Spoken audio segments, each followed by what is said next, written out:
because it used to be, when all of this was set up in the Stone Age, you would have the broadcast networks concluding their big run at the end of May sweeps. So May 31st was the end of it. Then you would have summer reruns, June and July. Remember summer reruns? And, oh, I didn't see this show. Well, you can watch it this summer. It's going to be on again. Then when cable came in, cable said, we see a hole in the line here, that the broadcast networks are running from the middle of September into the November sweeps, and then the February sweeps, and then the May sweeps, and they just got this. But they effectively go to the beach during the summer. That's where we're going to punch in. And so that's where the cable network came in with a lot of their programming. And then all of a sudden we were programming hot and heavy 12 months out of the year.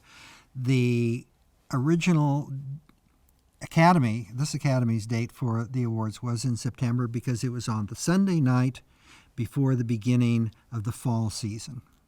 And so if you had the show that night, your NBC, instead of selling your commercial time, you would keep it for yourself to promote your shows.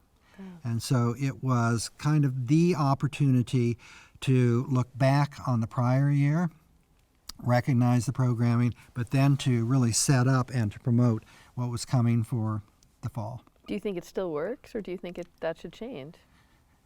I think that it's irrelevant now. I know that if you watch the show that we just had, you saw a lot of promotions for programming coming up. But you could have the show in March, and there would be a lot of promotions for shows coming up, because there's a constant refreshing of the original programming landscape. And it's no longer a situation in which things shut down network-wise for the summer months and then pick up again in September. And then there's also the hanging show problems where you have a cutoff, right, in the rules of when a show has to end to qualify.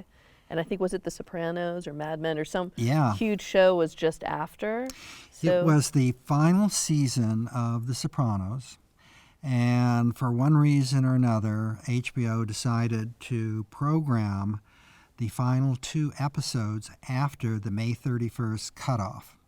Awards year runs from June 1st to May 31st. So all of a sudden, the Sunday night after May 31st, and then the one after that, which was the end of the entire show, the entire series, was going to air. And per our rules, those 2 shows, which probably at least had the promise of being 2 of the most important shows in one of the most, if not the most important series ever on television, they're gone.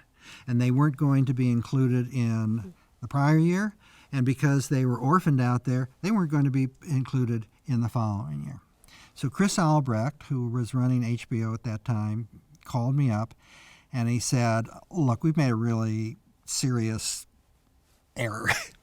That we have dumped these 2 shows over, and I wish that we hadn't, but we did, and are we going to now lose these? Can you do anything about it? Can you give us any kind of a special dispensation to reach over the demarcation line from one year to another and pull those in?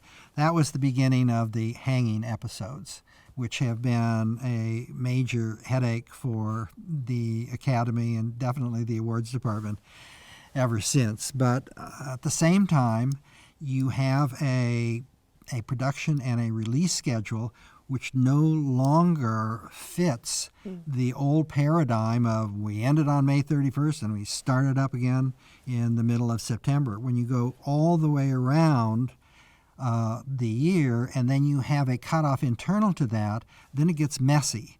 And we've done the best that we can to clean that up.